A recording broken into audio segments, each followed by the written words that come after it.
દાદા ખાલી બોલ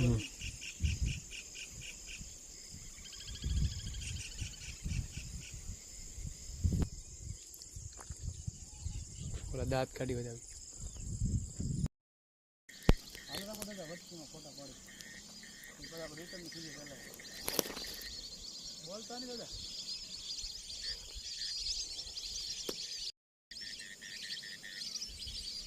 હા અમારી ગીર છે યાર પક્ષીઓને ખવડાવો